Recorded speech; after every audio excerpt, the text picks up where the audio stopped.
अस्सलाम वालेकुम, good morning. सुबह पाकिस्तान में खुश आमदीद। थोड़ी ताखीर से वजह आप जान चुके। मैं हूं आपके साथ मोहम्मद शोएब और मैं हूं आपके साथ जरिया बारिफ। और काफ़ी एंटरटेनिंग रहा हम लोगों का Instagram live session. And definitely जो वो प्यारे व्यूअर्स हमें हमेशा देख रहे होते हैं, आपने अपनी मोहब्बतों का इजहार इंस्टाग्राम के थ्रू भी किया और हमें अच्छा लगा कि आपने हमें सुना, हमें देखा। एंड डेफिनेटली बहुत सारे हमारे व्यूअर्स ऐसे थे जो कि हमारे लाइव आने का इंतजार कर रहे थे। तो आज हमारे कौन से मौजूआत हाँ, मौजूआत क्या हैं और एक टीजर तो हम दे भी चुके थे कि हमारी मेहमान कौन होगी। तो मैं जरा टॉपिक अनाउंस करती हूँ, तो फिर उसके बाद आप शिव साहब जरा गपशप की तरफ बढ़िएगा।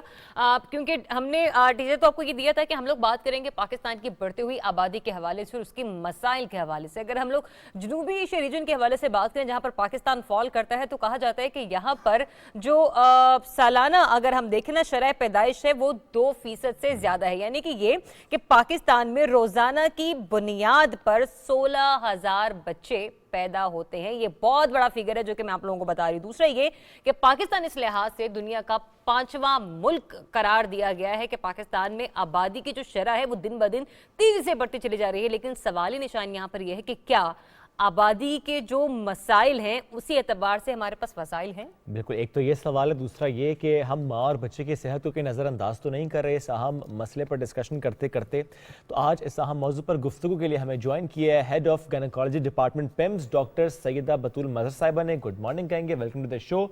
डॉक्टर साहिबा, last week when we were discussing this topic we got to know के 21 लाख हमल सालाना पाकिस्तान में ज़ाया किए जाते हैं। अब ये ऐसी फिगर थी जिसने हमें हिला के रख दिया। जानना आपसे चाह रहे हैं, आपका एक डेली बेसिस पर आप देखती हैं माँ की सेहत आपके सामने होती है, बच्चे की सेहत आपके सामने होती है। माँ और बच्चे की सेहत for that matter national health कितनी मुतासर हो रही है, कितनी नज़रअंदाज हो रही है? हमारी प्रॉब्लम बहुत मेजर ये है कि हम अपनी आबादी की जो शरह ग्रोथ है उसको कंट्रोल नहीं कर पाए। और इसको हमने मुख्तलिफ ब्लेम गेम हमारी चलती है कि जी गुज़िश्ता हुकूमत ने गलती कर दी या ये प्लानिंग गलत हो गई। फिर हमारे कुछ हम अपने दीन को इसमें ले आते हैं और फिर खामोश हो जाते हैं। जहाँ दीन की बात आती है तो सब चुप हो जाते हैं। हमारा दीन जो है, मैं तो कहती हूँ सबसे जिसे कहते हैं ना हर टाइम के लिए ये दीन मॉडर्न दीन है। ये कोई ये नहीं है कि जो आउटडेट हो जाता है। तो हमारे दीन में तो हमेशा से मनसूबाबंदी है, हमेशा से तरबियत पे ऑर्गेनाइजेशन है। तो इसमें दीन इस्लाम का कोई मसला नहीं। ईरान में अगर कॉन्ट्रासेप्टिव प्रेवलेंस 55% है, बांग्लादेश में 45% है, तो पाकिस्तान में 35% कपल्स क्यों मनसूबाबंदी कर रहे हैं? बिकॉज उनको समझ नहीं है, उनको अवेयरनेस नहीं है। हमारा मकसद ये है कि माँ सेहतमंद हो, बच्चा जो है उसको सही नशोनुमा मिले और वो अपनी जो शुरू के साल हैं उससे निकल के एक होशमंद और अच्छा नौजवान बने। हमारी मुल्क में शरह जो एक स्टंटिंग है, स्टंटिंग का मतलब है कि बच्चे को अगर अपने बलूगत पे 6 फुट का होना था तो वो 5 फुट चेंज करे गया। उसके दिमाग का अगर IQ 120 होना था तो वो 90 पे ही रह गया। तो ये एक स्टंटिंग है और हम नेशनली हमारा स्टंटिंग रेट 40% है। तो अगर आपके 100 में से 40 बच्चे अपना जहनी और जिस्मानी पोटेंशियल हासिल नहीं कर पा रहे तो कहीं ना कहीं प्लानिंग में तो बहुत बड़ा मसला है। सो इसको हमें अपने अवाम में, अपनी लड़कियों में जब तक एजुकेशन नहीं होगी, जब तक अवेयरनेस नहीं होगी। हमारे यहाँ हम किस चीज़ से डरते हैं? जो मुख्तलिफ तरीके हैं फैमिली को कंट्रोल करने के, जिसका मकसद ये नहीं है कि आप बच्चे ना पैदा करें, जिसका मकसद ये है कि बच्चे को 2 साल दूध पिलाएं, बच्चों में कम से कम 3 साल का वक्फा हो और आप अपने वसाइल देखिए कि कितनों को खिला सकते हैं, कितनों को पढ़ा सकते हैं, कितनों की शादी कर सकते हैं। अब आज मैं जब भी कहीं जाऊंगी तो रास्ते में कोई मुझे वर्कर मिलेगा, वो कहेगा जी वो मेरे बच्चे की शादी होने वाली, मैडम थोड़ी इमदाद कर दें। फिर आगे थोड़ी सी जाऊंगी, वो कहेंगे जी बच्ची की भी अब बस बात पक्की हो रही है, इमदाद कर दें। तो हमारा फ़र्ज़ है कि हम अपने भाइयों की इमदाद ज़रूर करें, लेकिन हमें आज ये सोचना है कि क्या हमें इतने बच्चे पैदा करने और चाहिए। इसके अलावा क्वेश्चन यहाँ पे भी मैडम कि ना आप अपने बच्चों के लिए तो इमदाद मांग रहे हैं, एक क्वेश्चन यहाँ पर भी आता है कि अगर आपने बेहतर प्लानिंग के साथ वो वसाइल अपनी औलाद के लिए इकट्ठे किए तो डेफिनेटली आप उसका कितना पोर्शन किसी को दे सकेंगे। एक यहाँ पे एक हमारी सोसाइटी की नॉर्म है, जब आप वक्फे की बात कर रही थी, कहा यह जाता है कि ना मतलब ये नहीं कि जल्दी जल्दी बच्चे पैदा कर लो, ये कि मैं मतलब इनकी अच्छी लगूं लगूंगी इस उम्र में बच्चे पैदा करती हुई, तो वो इसीलिए होता है कि आप ये जो ये मिथ है कि मैं अच्छी लगूंगी इस उम्र में बच्चे पैदा करती हुई, इसीलिए वो वक्फा नहीं देते, तो ये तासुब कैसे खत्म हो सकता है? अनफॉर्चुनेट ये है कि हमारी ये तासुर जो हाउसवाइफ्स हैं वो भी यही कर रही हैं और जो वर्किंग वुमेन है वो भी यही कर रही हैं। तो इसमें हमारे माशरे का गलत सोच है। हमें एक सेहतमंद माँ, सेहतमंद बच्चा और एक सेहतमंद फैमिली चाहिए, और उसके लिए वक्फा कम से कम 3 साल 2 बच्चों में होना चाहिए। बच्चा पैदा हो, उसको 2 साल माँ दूध पिलाए, और ये कुदरती, ये इस्लाम का, ये कुरान कह रहा है कि माँ अपने बच्चे को 2 सवा 2 साल पिलाए, वो हमें याद नहीं है ना। इसी तरह आपने जो मिसकैरेजेस की बात की कि पाकिस्तान में among the highest miscarriage rate है, तो ये हमारा मिसफॉर्चून है कि ख़वातीन मनसूबा बंदी के मुख्तलिफ सेफ तरीके जो हर हिसाब से इस्लामी तौर पे ठीक हैं, जो कि बिल्कुल, मैं तो हमेशा ही कहती हूँ कि हुकूमत पाकिस्तान एक इस्लामी जमहूरियत है, यहाँ पे कोई ऐसी चीज़ अवेलेबल नहीं है सरकारी कि जो गैर इस्लामी है। सो वो मनसूबाबंदी के मुख्तलिफ तरीके, मॉडर्न तरीके अपनाएं जिसमें कि वो अपनी ज़िंदगी प्लान कर सकें, और बजाय इसके कि एक अनप्लान प्रेगनेंसी हो, उसके बाद इलीगल किसी हेल्थ केयर वर्कर जो कि क्वालिफाइड भी नहीं है उससे वो अपनी अबॉर्शन कराएं, और फिर जो जैसी कॉम्प्लिकेशंस के साथ हमारे हॉस्पिटल्स में ख़वातीन आती हैं, अक्सर जान की बाजी हार जाती हैं, बिकॉज वो इलीगल काम होता है, गलत तरीके से किया जाता है, और बिकॉज उन्होंने इलीगल किया होता है तो वो उसको ब्लेम भी नहीं करती। सो ये सब चीज़ें हैं जो कि हमें अपनी एक सोसाइटल चेंज लाना है, हमें इसके बारे में गुफ्तगू करनी है। जो हमारा यंग कपल शादी होती है तो प्री मैरिटल काउंसलिंग होनी चाहिए कि जी आप सोचिए कि आप अपनी ज़िंदगी में क्या करना चाहते हैं। लेकिन हमारे यहाँ इसके बिल्कुल बरक्स होता है। शादी के दूसरे हफ्ते साथ वाली आंटी पूछ लेती हैं खुशखबरी है या नहीं। This is very bad actually. तो ये आप हट भी करते हैं दूसरे को।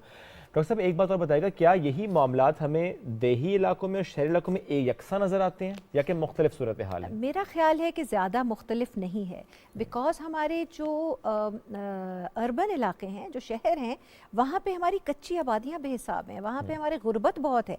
ये आप समझिए कि अर्बन एरियाज़ बड़े हाईली एजुकेटेड और बहुत मॉडर्न हैं, ये हमारी गलती है। रूरल एरियाज़ में ये ज़रूर है कि उनके पास खुले मैदान हैं, उनके पास जगह ज़्यादा है, और उनको अपने खेत के हल चलाने के लिए और उनकी मदद करने के लिए लोग ज़्यादा चाहिए, तो वो शायद, और उन तक अक्सर टेक्नोलॉजी नहीं पहुंचती, जबकि शहरों में हमारी कच्ची आबादी में भी यही प्रॉब्लम है। वहाँ पे भी हर खातून, बड़ा मुझे अफसोस होता है कि इलीगल अबॉर्शंस होते हैं।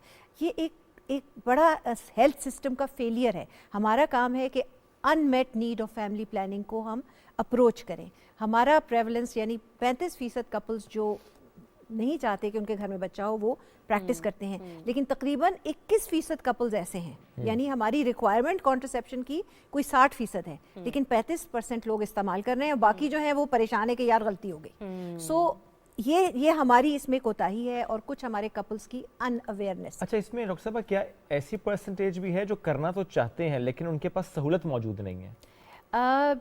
सहूलत का मसला बहुत कम है, और मेरा ख्याल है अब पाकिस्तान में हेल्थ सेंटर्स हर जगह हैं, अब डॉक्टर्स भी काफ़ी हैं, हेल्थ वर्कर्स भी, नर्सेज भी, काफ़ी उस पर एफर्ट हो रहा है। लेकिन असल चीज़ है कि डिमांड क्या है, क्या वो खातून डिमांड करती है कि वो वक्फे के लिए कुछ करे, या वो अल्लाह से दुआएं करती रहती है, अल्लाह मियां मुझे भी 2 साल बच्चे नहीं चाहिए, भी 2 साल। या ये भी हो सकता है डॉक्टर साहिबा कि वो कपल तो प्लान करना चाहता हो लेकिन सोसाइटी का प्रेशर उसे प्लान नहीं करने देता। बिल्कुल सही, ये भी बहुत मेजर रोल है, और नॉट बीइंग अवेयर कि उनको पता नहीं कि वहाँ सहूलत है, और फिर जो हमारी उन सहूलतों में बैठे हुए लोग हैं वो कितने वेलकमिंग हैं। यस, ये एक बहुत इम्पॉर्टेंट चीज़ है कि जो भी फैसिलिटी, चाहे सरकारी है, चाहे गैर सरकारी है, चाहे एनजीओ है, उनका काम है कि जो बंदा जिस तकलीफ से आता है उसको उसके बारे में बताया जाए। अच्छा डॉक्टर साहब, यहाँ पे मेरा क्वेश्चन ये भी है कि अब एक वक्त होता था कि हमारे यहाँ खानदानी मनसूबाबंदी के हवाले से इश्तिहारात चला करते थे, डोर टू डोर कैंपेन्स हुआ करती थी। अब वो रुझान और वो रवाज बहुत कम हो गया कि आपको डोर स्टेप पर आके एक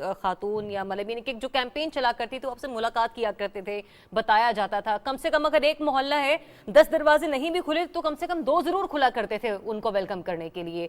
ये हम ये भी कह सकते हैं कि अब लोगों के जो कनेक्शन है इन कैंपेन्स के हवाले से, आगाही के हवाले से, वो बहुत पीछे रह गए, इसलिए भी तवज्जो ही नहीं दी जा रही है। मेरा ख्याल है इसमें मिस इन्फॉर्मेशन बहुत ज़्यादा है। अब जैसे पहले आयोडाइज्ड सॉल्ट आया, सबने कहा इसमें मनसूबाबंदी डाल दी है, हमारे बच्चों के बच्चे नहीं हो पाएंगे। फिर अभी आजकल वैक्सीनेशन चल Vaccination रही है, चाहे पोलियो है। सामने आई, यही कहा गया है। मेरा ख्याल है अब हमें इससे आगे निकलना है, लेकिन हम इससे आगे तब तक नहीं निकल पाएंगे जब तक आगे ही नहीं होगी।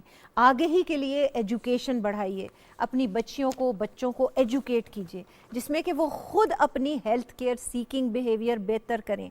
एक अनपढ़ जाहिल खातून या जिसने कभी वो स्कूल नहीं गई, कभी वो घर से बाहर नहीं निकली, वो कैसे अपने मनसूबाबंदी का डिसीजन ले और कैसे वो उस दफ्तर तक पहुंचे जब तक उसकी सास साथ नहीं जाएगी, जब तक उसकी शौहर साथ नहीं जाएंगे, जब तक उनके ससुर उनके साथ नहीं जाए, किसी ने उसके साथ जाना है। आप आइए हमारे हॉस्पिटल में, जो ख़ानदानी मनसूबाबंदी का दफ्तर है वो हमारे एक तरफ है और एक ही बिल्डिंग में है, एक ही जगह पे है, और जो तांता बंधा होता है हामला ख़वातीन का और वो जितना वीरान दफ्तर है, तो वो आपको अंदाज़ा दे रहा है कि कम्युनिटी की क्या रिक्वायरमेंट है, तो हमें वो रिक्वायरमेंट क्रिएट करनी है। ये बिल्कुल सही बात है। डॉक्टर साहब थैंक यू वेरी मच, साथ मौजूद थी आप, और इस बहुत इंपॉर्टेंट ये टॉपिक है जिस पर हम डिस्कशन कर रहे थे, क्योंकि ठीक है वो मिथ्स अपनी जगह अटैच रहती हैं, लेकिन हमें सिर्फ ये सोचना है कि अपनी उस फैमिली को, स्ट्रक्चर को देखते हुए, अपने घर के हर फर्द को देखते हुए, उसकी सेहत को देखते हुए कि अगर हमारी फैमिली सेहतमंद होगी तो ये माशरा सेहतमंद होगा। घर का हर फर्द सेहतमंद, इसका मतलब है माशरा सेहतमंद। तो ये बहुत ज़रूरी है कि हम ऑर्गेनाइज रखें अपनी फैमिली को, बड़ा ज़रूरी है हम प्लान बना कर आगे चलें कि वसाइल तो उतने ही हैं, यानी सॉरी मसाइल तो बढ़ते जाएंगे, वसाइल उतने ही हैं। तो हमें देखना है कि जो बच्चा पैदा हो रहा है उसको आगे चलकर क्या हम वाकई इतना सपोर्ट कर पाएंगे कि वो एक मुफीद शहरी बन सके। इस पर सोचना बहुत ज़्यादा ज़रूरी है। एक छोटी सी ब्रेक लेंगे, वापस आएंगे, साथ रहिए।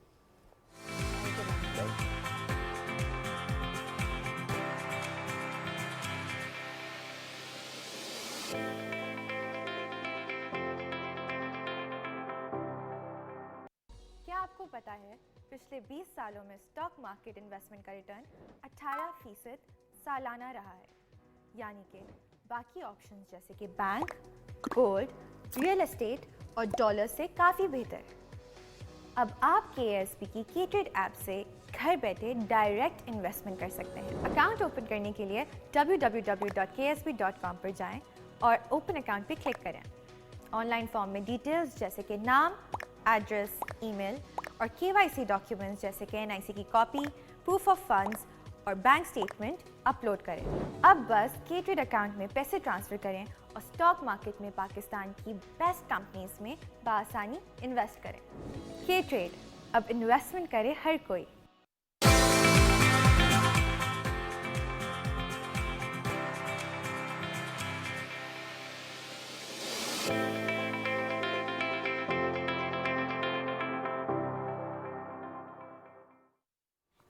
Welcome back after the break. एक अच्छी खबर शेयर करते हैं, फिर अपने मेहमान की तरफ बढ़ेंगे। चावल की काश्त की बात करते हैं।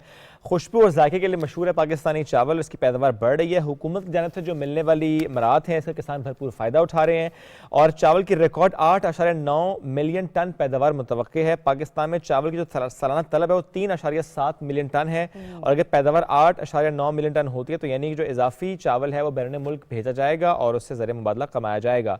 ये तो एक अच्छी खबर, लेकिन एट द सेम टाइम आज हम बात करेंगे एग्रीकल्चर प्रोडक्टिविटी पे और माइक्रो फाइनेंस पे। हमें ज्वाइन किया है नेशनल रूरल सपोर्ट प्रोग्राम के CEO हमें ज्वाइन कर चुके हैं और आज हम राशिद बाजवा साहब ज्वाइन। मैं पढ़ा था आगे कि ज़राई पैदावार की जो माइक्रो फाइनेंस है उस पर भी बात करें, लेकिन राशिद बाजवा साहब मैं इसी में फंस गया हूँ। नेशनल रूरल सपोर्ट प्रोग्राम, ये थोड़ा सा मुझे प्लीज़ बताइएगा कि ये कब से चल रहा है और इसमें हम क्या क्या देखते हैं।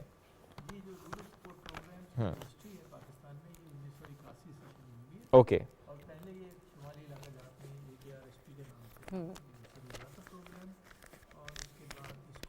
सर तक माज़रत थोड़ा सा इशू है, माइक जो है आपका म्यूट है, इसको हम ज़रा फिक्स करते हैं और जब तक हम बात कर रहे हैं तब तक सर का माइक ठीक होता है। चूँकि हमने एक अच्छी खबर आपसे शेयर की चावल की और जिस पर ज़रा हम अक्सर प्रोग्राम करते भी हैं तो हम ये बात करते हैं कि हमें तो स्विच करना चाहिए चावल से दूसरी फसलों पर, हम ज़्यादा शायद कमा भी पाएंगे कि पानी कम जाएगा, but at the same time अगर हाइब्रिड फसल है तो चलो उससे फ़ायदा हो जाएगा। लेकिन अब इसमें एक बात ये भी है कि चावल की पैदावार ज़्यादा, यानी अगर चावल की तरफ किसान का रुझान है तो कहा यह जाता है कि कपास जो है वो फिर कॉम्प्रोमाइज तो नहीं हो रही एग्जैक्टली, जो हमारी बाकी की क्रॉप्स हैं वो वो तो कॉम्प्रोमाइज़ नहीं हो रही, क्योंकि दोनों चीज़ें साथ साथ जुड़ी हैं। जब हम लोग बात करते हैं ना पाकिस्तान की कि जो ज़राअत है पाकिस्तान की मईशत में रीढ़ की हड्डी की हैसियत रखता है, तो उसमें सिर्फ आपका एक कॉम्पोनेंट नहीं होता जिसे हम सिर्फ चावल कहेंगे। वहाँ पर हमारे पास गंदम की पैदावार भी आती है, वहाँ पर हमारे पास फिर कपास की पैदावार भी आती है, और पाकिस्तान की जो कपास है उसको बड़ी फौकियत दी जाती है दूसरे ममालिक में, क्योंकि जब हम बात करते हैं ना रुई की, पॉलिएस्टर की, कंबल की, तो पाकिस्तान में ही ये बनने वाले इंडस्ट्रियल सेक्टर जो है वो बाहर जाके बड़ा फ्लरिश करता हुआ दिखाई देता है। जी बताया गया कि माइक का मसला सॉर्ट आउट हो चुका है। डॉक्टर साहब अपना ये बात मुकम्मल कीजिए। जी, मैं कह रहा था कि ये 1981 में शुरू हुआ था प्रोग्राम शुमाली इलाका जहाज से, AKRSP के नाम से। उसके रूहे रुआ हमारे चेयरमैन शुएब सुल्तान खान साहब हैं। उसके बाद हुकूमत पाकिस्तान ने ये फ़ैसला किया कि उसको एक्सपेंड किया जाए पूरे मुल्क में। सही। तो NRSP की बुनियाद रखी गई, और फिर इसी तरह सूबाई हुकूमतों ने भी अपने अपने सूबाई रूरल सपोर्ट प्रोग्राम्स शुरू किए हैं। तो इसका मतलब इस वक्त पूरे पाकिस्तान में चारों सूबों में, शुमाली इलाका जात में और आज़ाद कश्मीर में, और एक नेशनल प्रोग्राम। तो ये 7 प्रोग्राम्स हैं जो इस वक्त पाकिस्तान में चल रहे हैं। इस प्रोग्राम के तहत होता क्या है? ये प्रोग्रामों का एक बड़ी मुनफरिद सी एक मेथडोलॉजी है। दही इलाकों में जाके, गाँव में जाके, गाँव वालों से, ख़ासकर जो गरीब लोग हैं, किसान हैं, उनसे पूछा जाता है कि क्या आप मुनज़्ज़म होने को तैयार हैं, और अगर वो हामी भरें तो फिर उनको मुनज़्ज़म किया जाता है मोहल्ले की सतह पे, गांव की सतह पे और यूनियन काउंसिल की सतह पे। 3 सतह पे मुनज़्ज़म होते हैं लोग, और जब वो मुनज़्ज़म होते हैं तो वो इकट्ठे मिल बैठते हैं और फिर वो अपनी तरजीहात खुद डिटरमिन करते हैं। हम जाके उनसे जब बात करते हैं तो हम कहते हैं कि हम आपकी वो तरजीहात को सुनेंगे जो आप खुद अपने हाथ से कर सकते हो। हमें किसी थर्ड पार्टी को इन्वॉल्व ना होना पड़े, यानी कि अगर बिजली का मसला है या गैस का मसला है, ये मसाइल हमारे नहीं हैं, लेकिन अगर आप खुद अपने गली ठीक कर सकते हैं, अपना स्कूल ठीक कर सकते हैं और अपनी हालत बेहतर कर सकते हैं, तो हम उसके लिए हाजिर हैं। इसी का नाम रूरल सपोर्ट प्रोग्राम है, और इसके तहत इस वक्त पाकिस्तान में तकरीबन 80 लाख घर मुनज़्ज़म हो चुके हैं। अच्छा, ये पाकिस्तान की तकरीबन कोई 22-23% दही इलाकी का आबादी का है इस वक्त जो रेशियो है। अच्छा डॉक्टर साहब, यहाँ पे हमारी जो सालाना तलब है चावल के हवाले से वो है 3.7 मिलियन टन। स्टैट्स ये हैं कि जो हमारी पैदावार है, जो हमारी प्रोडक्शन है, वो 8.9 मिलियन तक की तवक्को की जा रही है। ये इसकी आप क्या वजह देख रहे हैं कि इस हद तक पैदावार जो हुई है, वो ऐसे कौन से स्टेप्स लिए गए कि हम इतनी बम्पर क्रॉप कर रहे हैं? ये साइकिल होता है जी। और ये कभी ये बूम एंड बस्ट साइकिल जिसको कहते हैं, कभी ज़्यादा कभी कम।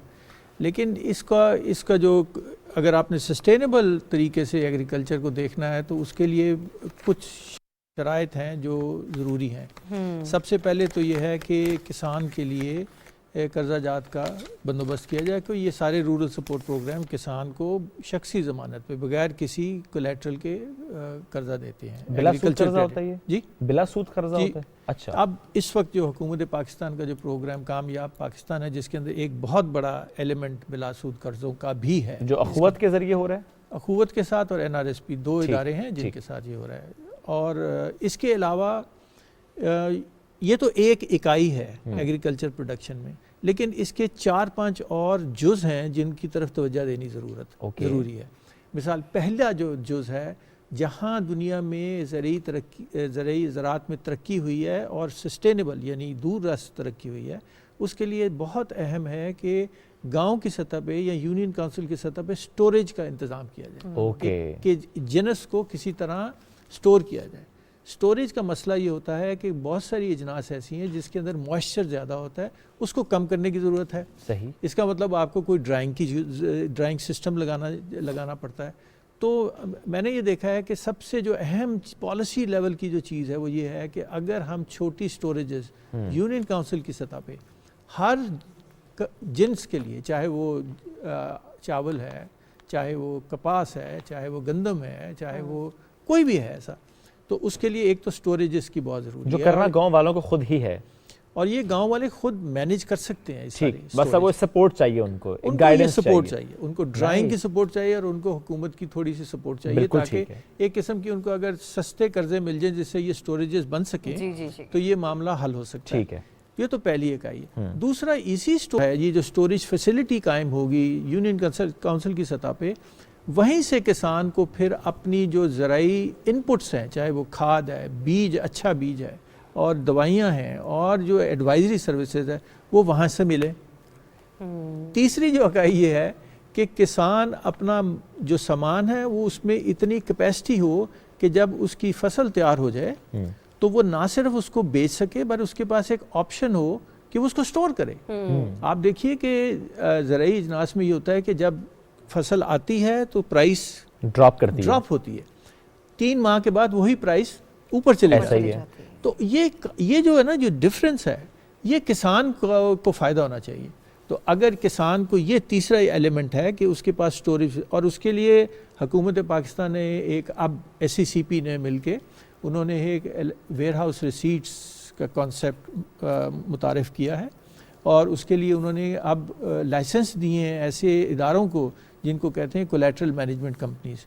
तो वो एक वेयर हाउस रिसीट का कॉन्सेप्ट बड़ा दुनिया में हर जगह ये चल रहा है, मॉडर्न है, कि मैं मिसाल के तौर पे किसान हूँ, मैंने अपनी फसल जमा करा दी, मुझे एक वेयर हाउस रिसीट मिल गई। ये एक नेगोशिएबल इंस्ट्रूमेंट है, ये मैं रिसीट जाके बैंक को दूंगा तो मुझे अगली फसल के लिए कर्जा भी मिल सकता है। अच्छा, और मेरी फसल भी स्टार्ट हो गया प्रोग्राम? जी, ये स्टार्ट हो गया। ये NRSP ने हाफिजाबाद में शुरू किया है। अभी स्टार्ट सिर्फ हाफिजाबाद से हुआ है? ये भी हाफिजाबाद से शुरू किया। क्या प्लान है सर, कितना इसको आप एक्सपैंड करेंगे? ख्याल तो ये है कि इसमें हम इस वक्त 20,000 टन पैडी स्टोर कर रहे हैं। अच्छा। तकरीबन 12,000 छोटे किसान 2 से 3 एकड़ के जो मालिक हैं वो इनके साथ कनेक्ट हो रहे हैं इस पूरे सिस्टम से। अब इन किसानों को ना तो किसी आड़ती के पास जरूरत है जाने की, ना किसी और शॉपकीपर के पास, तमाम मिडलमैन निकाल दिए, सब कुछ खत्म। सर थोड़ा सा इसको प्लीज एक्सप्लेन कीजिएगा। यानी एक किसान की फसल हुई, उसने अपनी जो भी अजनास हैं वो वेयर हाउस में जाके जमा करा दी, रिसीट मिल गई, उस रिसीट को लेकर गया बैंक, वहां से मिला कर्जा अगली फसल के लिए। अब अगर उसे वापस हम चलते हैं, उसने अपनी वो फसल, वो जो अजनास है वो लेने हैं, इंतजार कर रहा है कि जब फसल की कीमत बेहतर हुई तो ले लेगा, वहां से बेच दे, उसको बेच दे, उसी को बेच दे या बाजार में बेच। तो इसको सर उस पर कॉस्ट कितनी आ रही है उस वेयर हाउस रिसीट? बहुत एक मिनिमम कॉस्ट है उसके अंदर। अच्छा, कोई अंदाजा पर डे के हिसाब से मेरे ख्याल है ₹1 मन। अच्छा, ₹1 मन पर डे। तो वो ना, वो आप जरा गौर कीजिए। अच्छा हाँ, और लेकिन उस जगह जो किसान ने अपनी फसल स्टोर करनी है, उससे पहले उस फसल को ड्राई होना जरूरी है। उसके लिए ड्राइंग सिस्टम होना जरूरी है। तो वो ड्राइंग की कॉस्ट देगा, अपनी फसल स्टोर कर लेगा और बैठ जाएगा आराम से। अब वो इंतजार करेगा जब प्राइस ठीक हो।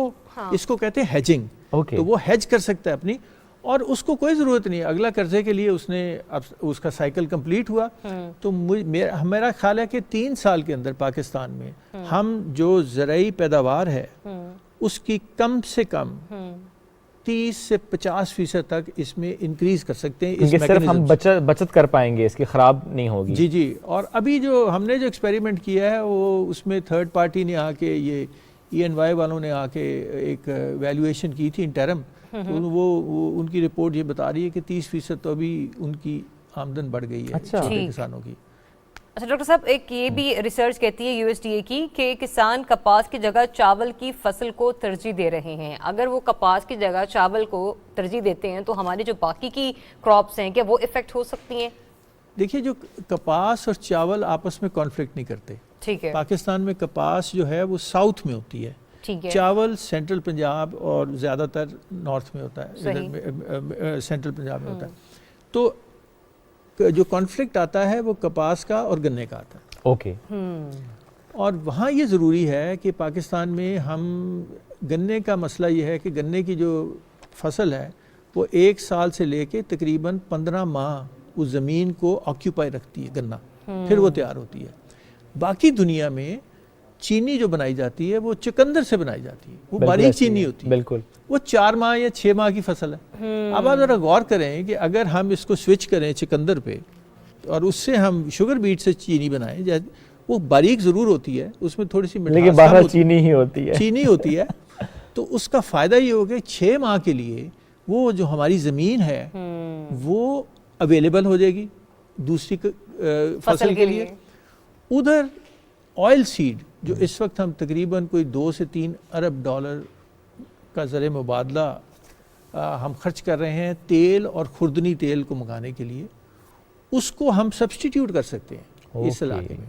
तो आप ज़रा गौर करें कि ये वो बातें हैं जो कि काबिले यानी अमल है, काबिल अमल है, सिर्फ समझाने की ज़रूरत है किसानों को।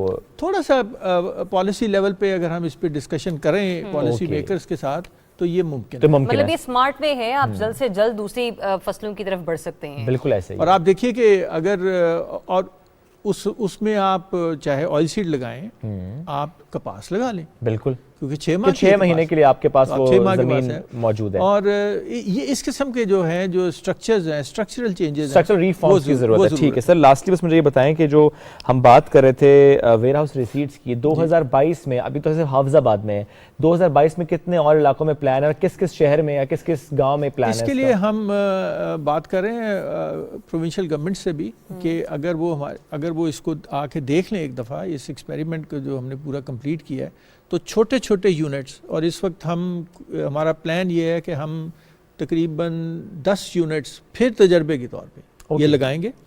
और ड्राइंग के लिए जो सबसे इम्पॉर्टेंट चीज़ है, उसके लिए एक तजर्बा हम कर रहे हैं कि अगर ये सोलर ड्राइंग हो जाए, ताकि ये वो मुसीबत ही ख़त्म हो जाए ईंधन की और सब कुछ, बिल्कुल, कि वो सोलर ड्राइंग के थ्रू अगर सोलर ड्रायर्स लग जाए हमारे, तो पाकिस्तान में बड़ी माशाल्लाह।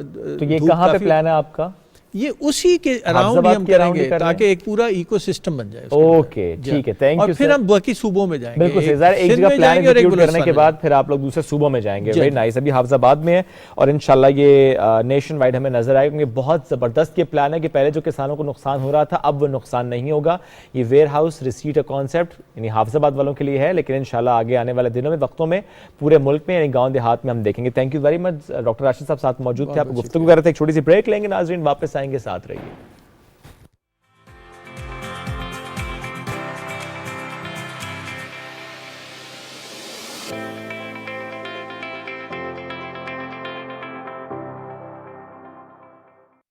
क्या आपको पता है पिछले 20 सालों में स्टॉक मार्केट इन्वेस्टमेंट का रिटर्न 18% सालाना रहा है, यानी कि बाकी ऑप्शंस जैसे कि बैंक, गोल्ड, रियल एस्टेट और डॉलर से काफ़ी बेहतर। अब आप KSB की K-Trade ऐप से घर बैठे डायरेक्ट इन्वेस्टमेंट कर सकते हैं। अकाउंट ओपन करने के लिए www.ksb.com पर जाएं और ओपन अकाउंट पर क्लिक करें। ऑनलाइन फॉर्म में डिटेल्स जैसे कि नाम, एड्रेस, ईमेल और KYC डॉक्यूमेंट्स जैसे कि NIC की कॉपी, प्रूफ ऑफ फंड्स और बैंक स्टेटमेंट अपलोड करें। अब बस K-Trade अकाउंट में पैसे ट्रांसफ़र करें और स्टॉक मार्केट में पाकिस्तान की बेस्ट कंपनीज में बआसानी इन्वेस्ट करें। K-Trade, अब इन्वेस्टमेंट करे हर कोई।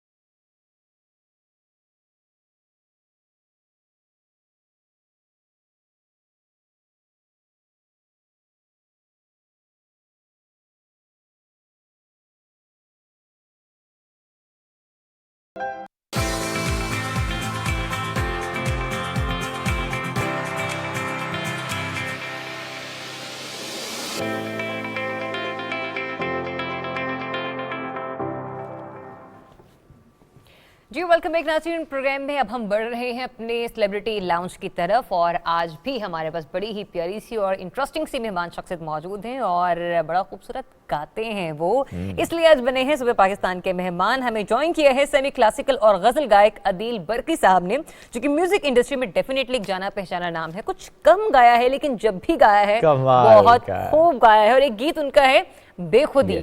तो मेरे ख्याल से वो सुने बगैर तो हम उन्हें हरगिज जाने नहीं देंगे। सिर्फ वो नहीं, आप होता है जो हमारे पास ऐसे कोई मेहमान आ जाए हम उसकी उंगली पकड़ के हाथ पकड़ के बिठा लेते हैं साथ। और सबसे ज्यादा तंग ही शुएब करते हैं। देखते हैं कि आज शुएब अदील को कितना तंग करते हैं, तो उन्हें वेलकम करते हैं। अस्सलाम वालेकुम एंड वेरी गुड मॉर्निंग। कैसे हैं आप? Very good morning, very good morning. कैसे सर? मजेदार, भीगे भीगे मौसम में भीगते भीगते तो नहीं आए, भीगी बिल्ली बन के बैठे। नहीं नहीं ऐसा ना कहें, ऐसा नहीं सर। नहीं, actually I love this season because बहुत देर के बाद ये सीज़न आता है और बड़ा मज़ा आता है। ज़बरदस्त। आई एम थॉरली एंजॉयिंग बाकी पाकिस्तानियों के साथ। ज़बरदस्त। मौसम जब अच्छा हो, दिल का मौसम भी अच्छा होता है तो वो नजर आता है। गुनगुनाते हैं इस तरह से ड्राइव करते करते भी कि नहीं? बहुत, हर वक्त ही। हर वक्त ही? वाओ। आज सुबह कौन सा गाना गुनगुनाया? हाँ, बहुत सारे गाने गुनगुनाए। जब आपकी गाड़ी मुझे लेने के लिए आई इस्लामाबाद क्लब, तो रोड धुले हुए थे और ग्रीन, लश ग्रीन पत्ते और सारा कुछ मज़ेदार सीन था और मैं मुसलसल गाता हुआ आ रहा था। अच्छा, लाहौर से दिल आपका ताल्लुक है, ये बताइएगा इस्लामाबाद पिछले कितने दिनों से हैं आप, या अभी रिसेंटली आप आए हैं इस्लामाबाद? इस्लामाबाद में अभी आया हूँ और मतलब कल? लास्ट नाइट जी। अच्छा अच्छा, तो मौसम कैसे, ये इसलिए जानना चाहती कि लाहौर कैसे है इस वक्त? पूरे मुल्क में बारिश ने इट इज अन्नी डाली। पोरिंग, हाँ, पोरिंग डाउन। यानी पूरे मुल्क का मौसम ही खूबसूरत है। हाँ। क्या बात है जी। सर, ये बताएं म्यूजिक से रिश्ता कितना पुराना है, यानी कब, when was the first time जब आपको ये मालूम हुआ कि पोशीदा आर्टिस्ट है अंदर? Inborn talent. इनबॉर्न टैलेंट है।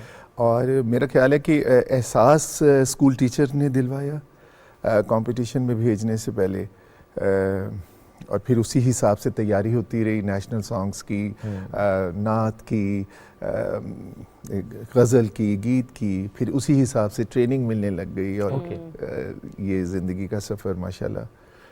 तो क्लासिकल म्यूजिक का ही इंतखाब क्यों, मतलब, या फिर आपको लगा कि मैं, मतलब मिजाज ही ऐसा था इसलिए? या इसे यूँ कहते हैं कि इंग्लिश बोलने, लिखने और स्पीच करने वाले की इब्तिदा भी तो ABC से है ना। तो सिंगिंग अगर तो प्रॉपर आपने करनी है तो उसका नो हाउ जानने के लिए फिर क्लासिकल की तरफ आपको जाना पड़ता है। थोड़ी सी ट्रेनिंग हो जाए तो आप पॉलिश हो जाते हैं। क्या बात है। वरना फिर सीजनल सिंगर रहते हैं, किसी बड़े स्पॉन्सर की मदद से बस आप गाते हैं। ज़बरदस्त। सर, हमने ये सुना है कि घर में महंगी चीज़ें रखने का बहुत शौक है आपको।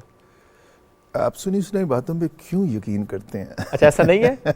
आनंद बाबू। तो रखते हैं, ये शौक है आपको? हाँ, अल्लाह का शुक्र है। ऐसा नहीं, महंगी से मतलब ये कि भले वो एक मिट्टी का पॉट हो, उसका प्लांट फ्रेश हो, उसकी जगह अच्छी हो, उस पर स्पॉटलाइट आपने दी हुई हो, तो कितना खर्चा आ जाता है इस पर। तो थोड़ी सी आप अपनी सेंस लगा के भी, वही तो महंगी है। हाँ, सेंस ही तो महंगी है। सेंस ही तो महंगी है। क्या और ये हर एक के पास थोड़ी हर होती है। किसी के पास नहीं होती। ज़बरदस्त। सर, थोड़ा सा बच्चों से मुतालिक भी बताएं। बच्चे भी माशाल्लाह बड़ा आपका नाम बना रहे हैं। एक आपकी बेटी माशाल्लाह सोशल वर्क में खासा उनका नाम है। थोड़ा सा फैमिली से मुतालिक बताएं, क्या क्या कर रहे हैं बच्चे? फैमिली में एजुकेशन जो थी वो शुरू से ही थी। अम्मी जान भी प्रिंसिपल थे, अब्बा जान राइटर, और उन्हें माशाल्लाह नेशनल अवार्ड्स भी मिले और उन्होंने 34 बुक्स लिखी। Then my younger sister, she is also writer, उसकी भी अब 14 बुक्स हो गई। और घर का माहौल ऐसे ही था एजुकेशन के हवाले से। तो बच्चों में भी वही चीज़ आई। हालांकि अब मेरा दिल चाह रहा था कि बच्चे अब सिंगर बने, बिकॉज जो मुझे मुश्किलात दरपेश थी वो उनको नहीं होंगी, वो क्योंकि मैं तो उन्हें सपोर्ट कर रहा हूँ, बट उनमें ये टैलेंट नहीं है, वो एजुकेशन में है। तो किसी में भी नहीं है सिंगिंग का शौक? किसी ने ट्राई नहीं की? किसी को आपने जबरदस्ती कहा नहीं गाओ? कहा मैंने, गाओ। किसको कहा? किस वाले बच्चे को कहा? क्यों गए? उसने कहा नहीं गाऊंगा, नहीं गाऊंगा, नहीं गाऊंगा। ऐसे ही हुआ, बिल्कुल ऐसे ही हुआ। नहीं, उसने ये नहीं कहा नहीं गाऊंगा, उसने जब गाया तो आपने कहा ना गाओ। मैंने कहा नहीं गाओगे। ठीक है सर, ये किताब भी आपकी है हमारे पास, गुस्ताखे निगाही का घिला। माशाल्लाह, शेर कहने का भी खूब ढंग आता है आपको। तो ये किताब कब लिखी सर? ये मेरी अभी हालिया ही ये बुक आई, और ये भी बस एक शौक था। वैसे तो मैं बहुत लिखता रहता था, जैसे मैंने MA उर्दू किया और फिर मेरी PhD भी लास्ट ईयर हो गई। तो बहुत बेशुमार जिंगल्स और गाने। तो ये पहली किताब है जो आपने लिखी है? इससे पहले भी आप कुछ किताबें लिख चुके हैं? ये वाली पहली किताब है। अच्छा, शायरी पर आपने पहली किताब लिखी है? हाँ हाँ हाँ हाँ। मुझसे मेरे खुलूस की सच्चाई ले गया, चेहरे पे अपने गम की शनासाई ले गया। कौन? आप। शायर इस किताब में पहेलियां बुझवा रहा है ना? शायर इस किताब में रख के लगा रहा है। चले ठीक है। ओहो। चले मेरा अच्छा, ख्याल ये है जो सुबह वो गुनगुनाते हैं उस तरफ ले जाते हैं इस मौजू को जरिया। हाँ आदिल, ये बताएं कि सुबह जब आप गाड़ी में बैठे हैं तो क्या गुनगुना रहे थे आप, जरा हमें गाड़ी उससे में बैठ महसूस के करें। तो मुझे मजा आ रहा था बिकॉज आपका सेट इतना मजेदार है। जब मैं इस ये वक्त गाड़ी में बैठ के इस नजर वक्त आ गया था लिहाफ आपको? में होता हूँ, तो मैं आपके जो प्रोड्यूसर हैं उस बनगश और उस्मान, उन्हें फ़ोन करके बोल रहा था कि अब मैं आऊँगा ना तो मैं तुम्हारे प्रोग्राम में ज़रूर आऊँगा कि बड़ा अच्छा तुम्हारा शो है और लोग बड़ा इसे पसंद कर रहे हैं। तो बस फिर उसमें आ गया। गाने तो मुझे मेरा ख्याल है मेमोरी गानों के हवाले से इतनी मज़ेदार है कि आप name it and get it. गाना बताइए कौन सा गाना बेखुदी। है? जी बेखुदी में हम आपको पुकारते चले जाएंगे। इसके अलावा अब तो मौसम ज़रा सा मजे वाले, फिर आप ही कुछ बताइए कि कौन सा होना चाहिए। वल्लाह आलम, अब तो ये लाइव कॉलर्स होते तभी हम उठाते कौन बोल रहा है। नहीं, लेकिन आपको ज्यादातर किस गाने की डिमांड आती है? So many songs, so many. बस फिर कुछ उसी में से कुछ खूबसूरत सा गुनगुना दीजिए। मैं आपको फैज़ की कोई नज़्म सुना दूं? बिल्कुल बिल्कुल बिल्कुल सुना सकते हैं। बिल्कुल ठीक है। दश्ते तन्हाई सुना दस्ते दूं? तन्हाई ओ सुनते हाँ, हैं। जबरदस्त। बिल्कुल ठीक है। उठ रही है कहीं गुर्बत से तेरी सांस की आज, अपनी खुशबू में सुलगती हुई मध्यम मध्यम दूर फक पार चमकती हुई कतरा कतरा गिर रही है तेरी दिलदार नजर की शबनम। अगला सवाल आपकी आंखों में ज्यादा चमक रहा है बजाय कि ये झूठी वाह वाह से। नहीं, नहीं, हम एंजॉय enjoy कर रहे हैं हम आपको enjoy पता है जब भी कोई म्यूजिशियन हमारे पास आए, कोई गायक है, तो हम तो सब कुछ छोड़ छाड़ के बैठ जाते हैं और फरमाइशों का एक सिलसिला शुरू हो जाता है। मैं ना कहूँगा आपके बहुत ही टैलेंटेड डायरेक्टर से कि कभी ऐसा सेशन भी रखेंगे कि ऑर्केस्ट्रा साथ में हो, तभी मजा आएगा। एटलीस्ट एक हारमोनियम तो होना चाहिए। अगर आपने सजेशन पहले दी होती तो ये इम्प्लीमेंट हो चुकी होती। तो कोई बात नहीं है, हाथ कंगन को आरसी किया। अभी अगले आने वाले प्रोग्राम्स में हम ये कर लेंगे। बिल्कुल ठीक है, बिल्कुल ठीक है। कॉम्पोजिशन अपनी होती है? Yes, mostly. हाँ, नई कॉम्पोजिशंस अपनी होती हैं जी। अच्छा, बहुत सारे हम ये देखते हैं कि जैसे कोक स्टूडियो है, रिसेंटली सीजन आए, पेप्सी ने अपना सीजन किया, मतलब पाकिस्तान में नए इस तरह से सीजन आते हैं। कभी आपने सोचा कि मतलब आप उस प्लेटफॉर्म से कोई ना कोई गज़ल गाएं? जी जी, मैं आ रहा हूँ इनके अगले सीजन्स में। और हाँ, अच्छा ये नहीं है माशाल्लाह सारे अवार्ड अल्लाह ताला ने मुझे दिए हैं, पीटीवी से लेकर रेडियो पाकिस्तान और निगार और ग्रेजुएट, और माशाल्लाह उसमें ऐसा नहीं है। मसरूफियत इतनी ज़्यादा होती है कि ख़ुद भी ध्यान उस तरफ नहीं जाता कि जाया जाए और किया जाए, लेकिन इंशाल्लाह अब उन लोगों ने मुझसे रब्ता किया तो अगले सीज़न में हम करेंगे। मसरूफियत क्या होती है वैसे? इवेंट्स की?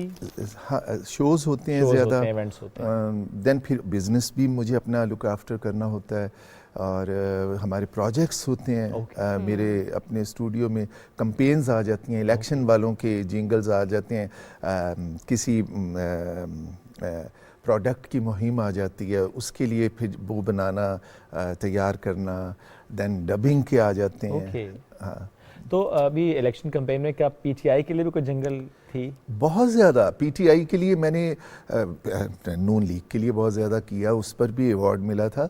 ये पीटीआई के लिए तो मैंने काफ़ी बनाए ये, और उसमें कुछ मज़े के फैक्ट्स ये भी हैं ना कि चलें रिश्तेदारियां तो मैं नहीं बताता टीवी पे, बट ये ज़रूर बताऊंगा कि मेरा जो पहला बड़ा शो था वो इमरान खान साहब ने ही करवाया। अच्छा। किसी वजह से नुसरत फ़तेह अली खान साहब पेशावर के एक पिक्चर हॉल में फंड रेजिंग थी, तो वो नहीं आ पाए, तो सलोनी बुखारी मुझे लेके इमरान खान साहब के पास गए और उन्होंने मुझे कहा कि ही इज़ वेरी टैलेंटेड, और मुझे सुने बगैर इमरान खान साहब ने कहा वो देख रहे होंगे। उसके बाद तो फिर हम कीनिया, दुबई बहुत दफ़ा मिले खान साहब के शोज़ में।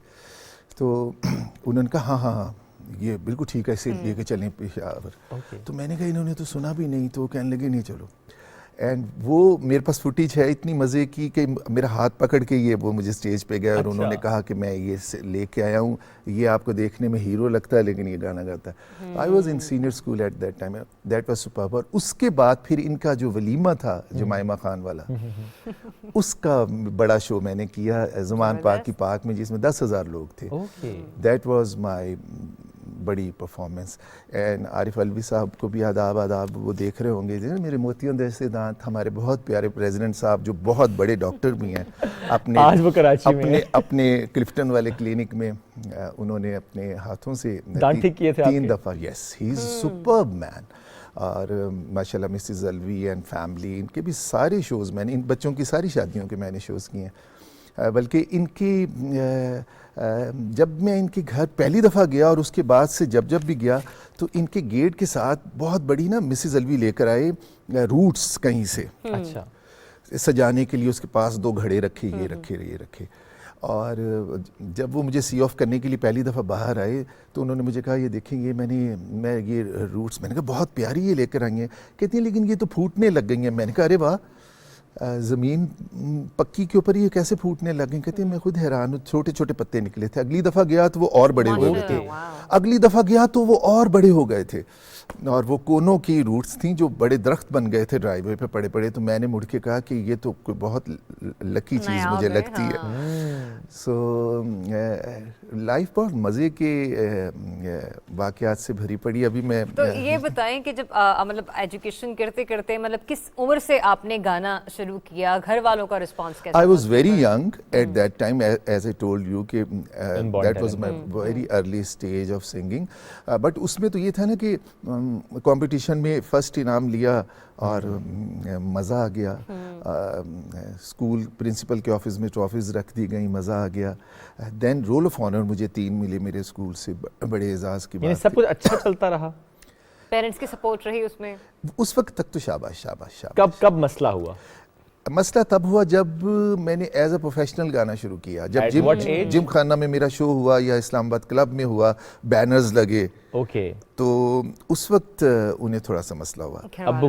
अब्बू को भी और ऑलमोस्ट फैमिली को। फिर क्या उन्होंने कहा आपको?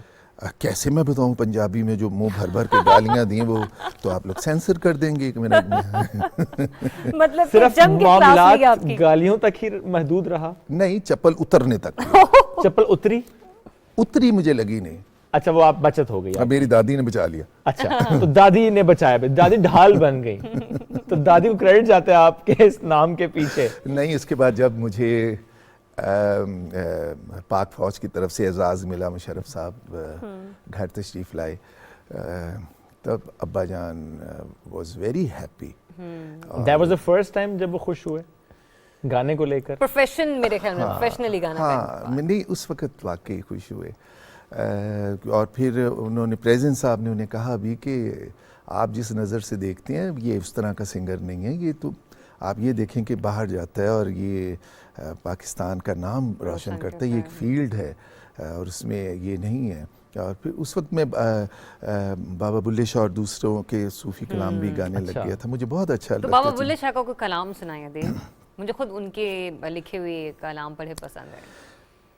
मक्के गया गल मुकदी नाही, मक्के गया गल मुकदी नाही, पावे 100 जुमे पढ़ आए, गंगा गया गल मुकदी नाही, पावे 100 गोते खाए, ते गया गया गल मुकदी नाही, पावे 100 पंड पढ़ाए, बुल्ले शाह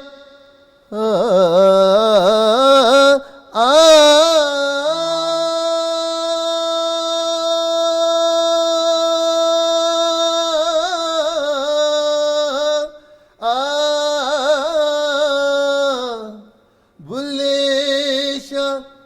गल ताइयों मुकदी जदों मैनू दिलों मुकाइए पढ़ पढ़ आलम फाजल होयों कदी मन अपने नू पढ़िया ही नहीं जा जा वड़ने मंदिर मसीतां ओ कदी मन अपने विच वड़िया ही नहीं एवें रोज शैतान नाल लड़ने ओ कदी नफ्स अपने नाल लड़िया ही नहीं बुले शाह आसमानी उड़दियां फड़दा जेड़ा कर बैठा ओनू फड़िया ही नहीं।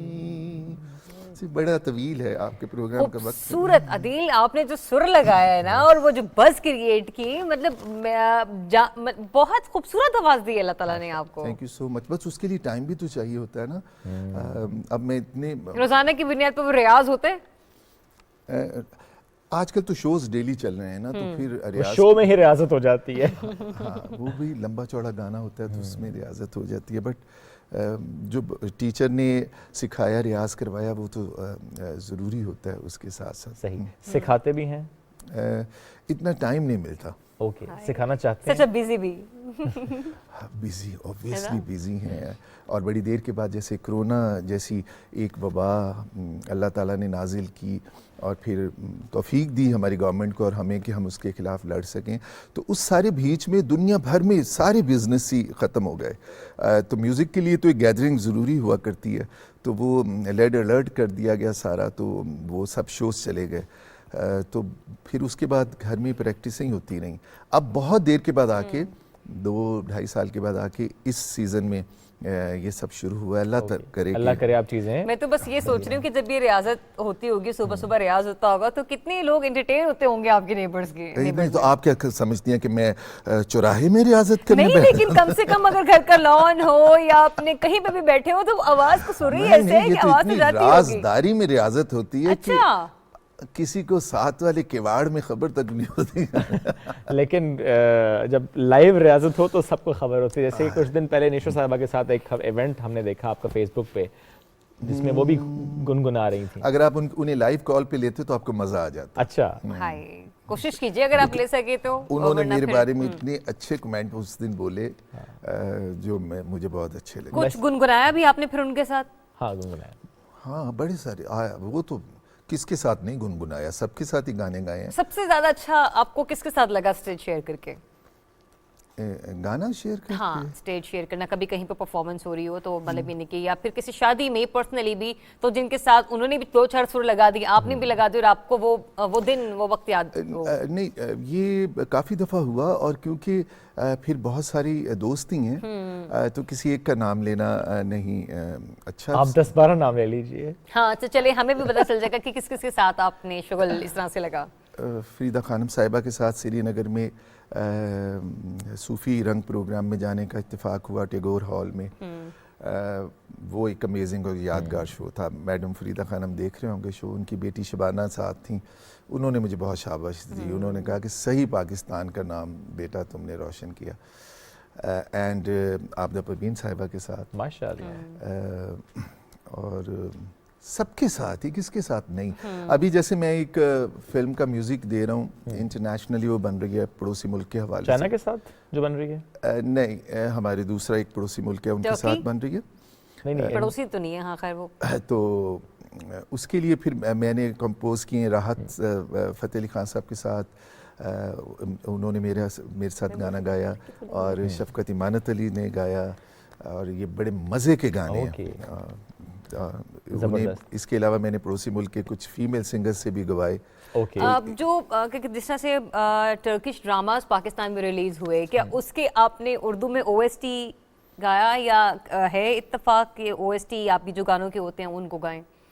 ड्रामों के, सॉरी। OST भी गाया था, लेकिन उसमें आवाज मेरी बदल के आई थी। अच्छा, हाँ, वो चेंज था। वो सुनाए जरा, आवाज कैसे बदली थी? नहीं, हो जाए थोड़ा सा। कुछ सोचा सोच कर आगे बढ़ गई जिंदगी, सम टाइप ऑफ। और डबिंग जो है वो मुझे मजे की लगती है, वो मैंने एक आध ड्रामा में की। क्या कैरेक्टर था, किसकी डबिंग की थी? डबिंग उस सीरियल के 3 मैंने किरदार 3 कैरेक्टर्स की थी, यानी 3 मुख्तलिफ आवाजें निकाली थी। हाँ हाँ। किस ड्रामे की? एक फातिमा आता फातिमा गुल।